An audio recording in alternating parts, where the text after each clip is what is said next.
name is Eric Gibellew, and in this video I will teach you how to play my solo guitar arrangement of Lullaby by Johannes Brahms. Brahms wrote the original version of Lullaby, or Wiegenlied, for voice and piano, and it was first published in 1868.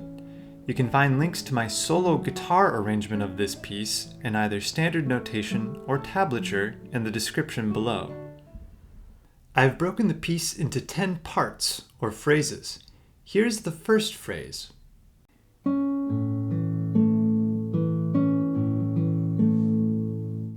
For the first phrase, your left hand is holding down an A major shape, and the way I like to do this is put my second finger on C sharp, and then make a little bar with my first finger on A and E, just like that.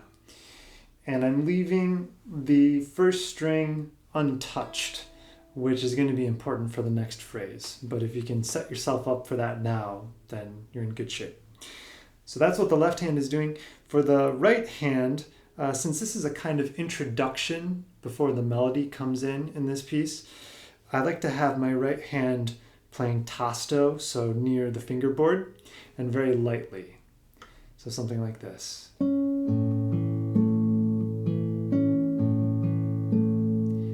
And then my right hand fingering is on the notation. And a quick review there, P is thumb, I is index, M is middle, and A is ring.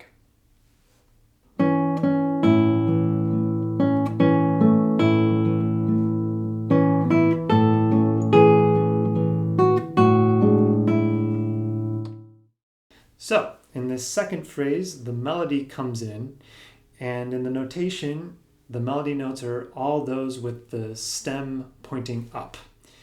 And if I play just those notes by themselves, it sounds like this.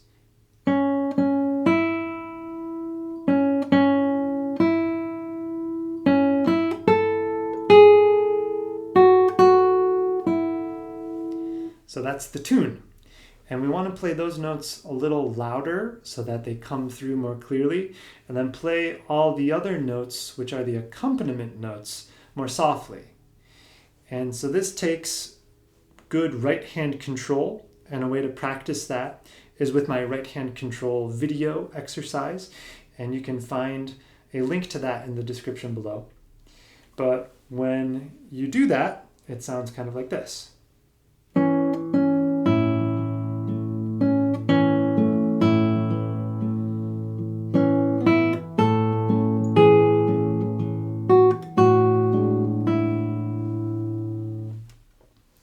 So my left hand here is doing that same A major chord shape from before with the little bar for the full first half of this phrase. And then when the melody goes up, right here, we want to lay the first finger down in a bar. And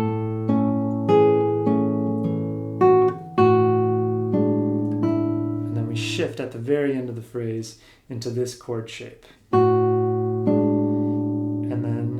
Leaving the lower notes down, just bring up your second finger to the open E at the end.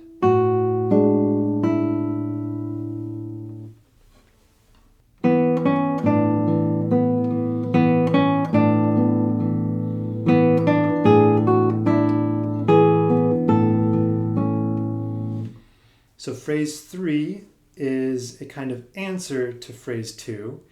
It's a new melodic idea. And I like to move my right hand a little more toward the bridge to get a brighter sound. And that sounds like this. And then kind of come back on the second half of this phrase.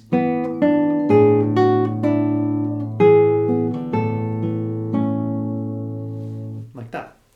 The left hand here needs to be careful because we want to hold out these notes for as long as they're written for.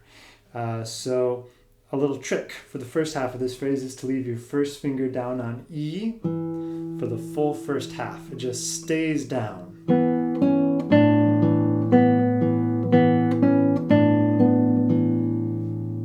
Down the whole time. And that way those notes can ring out for their full value.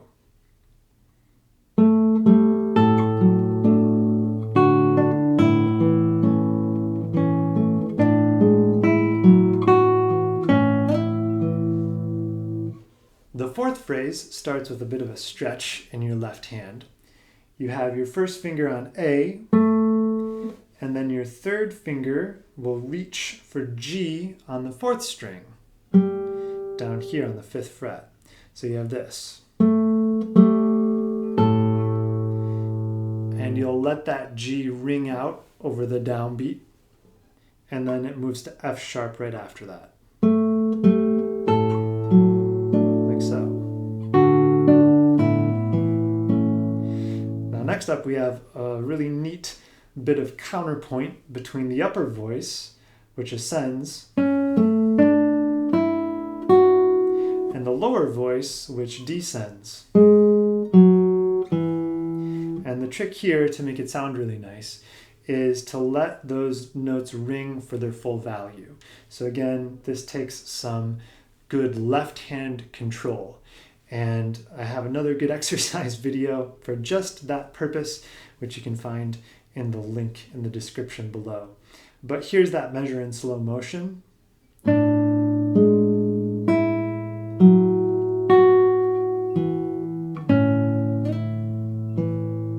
And at the end of that phrase, we do a slide. So you start with your third finger on C sharp, which is the little note in measure 14, and then that C sharp will slide up to E on the second string.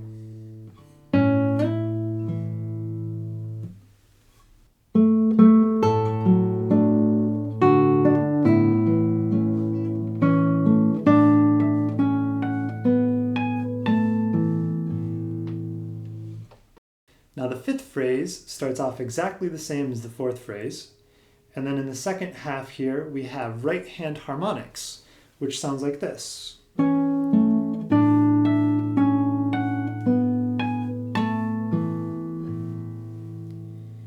And the way we play those right hand harmonics is by gently touching the string with the index finger of the right hand, and then plucking the string with the ring finger of the right hand. So for the harmonic on E, you'll find the 12th fret with your index finger and gently touch above the fret bar, and then pluck with your ring finger. Next up is F sharp harmonic. For that we hold down 2nd fret F sharp with the left hand, and then find the 14th fret with the right hand index finger. Then it's G sharp, so we hold down 4th fret G sharp with the left hand, and then find 16th fret with the right hand.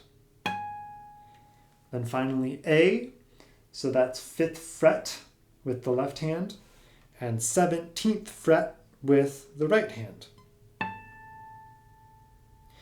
And those harmonics make a really nice counterpoint to the main melody.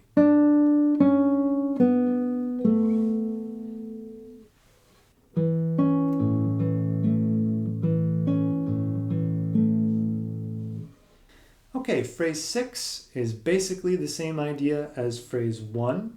Here it's acting as a kind of interlude between the first half and second half of the lullaby. And we should play it the same way as in phrase 1. So that means softly, and I think tasto.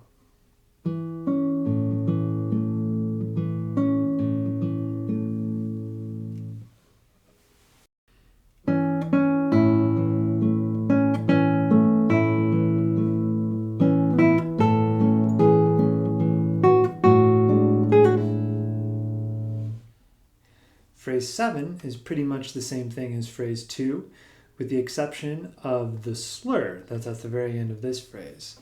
So that slur goes like this. G sharp, F sharp, E. We pluck the G sharp, and then pull off with your pinky from G sharp to F sharp, and then pull off with your second finger, F sharp to open E. So that's how the slur works. What makes it a little tricky is we need to hold down other notes with other fingers as you do that. So here it is from measure 23.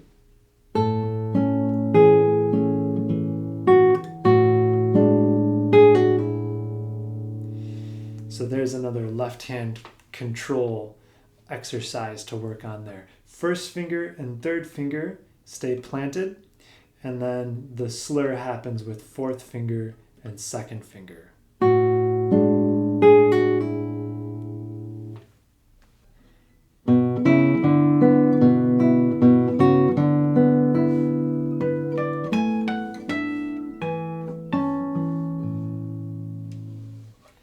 Phrase 8 is a variation on phrase 3. So this time around, I put the melody in the bass, which sounds like this. And since that's our melody down there, we want to bring that out more so than the upper voices. So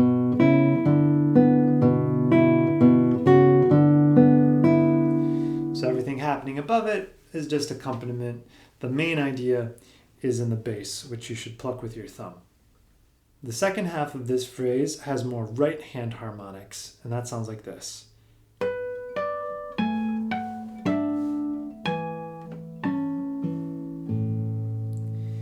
So they work the same way as the right hand harmonics back in phrase 5. So you're holding down notes with your left hand.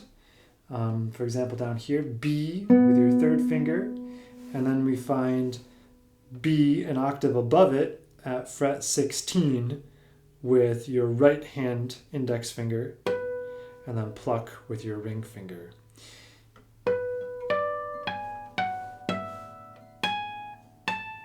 So you might practice just those harmonics by themselves first, and then add the notes below.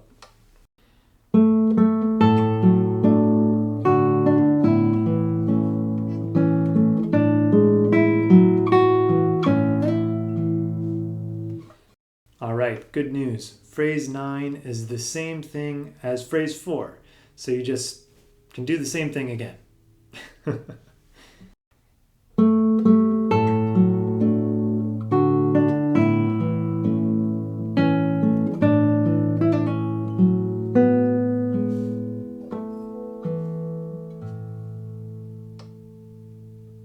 Okay, finally, phrase 10. We made it. It starts off the same way as phrase 9, and it's just the last two measures that are different. So let's go straight to those. Sounds like this. And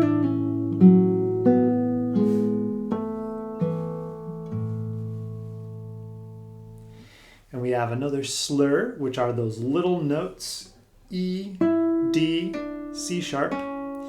And so once you pluck E, your left hand will do pull-offs, like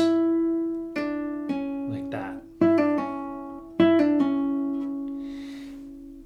And then we eventually land on a harmonic, another right hand harmonic at the 12th fret.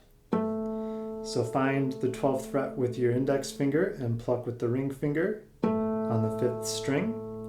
And then we have two more notes after that, an E, right there on the 4th string, and then very gently hold down a low A on the 6th string. And that's it. Thank you for watching this video. I hope you found it helpful.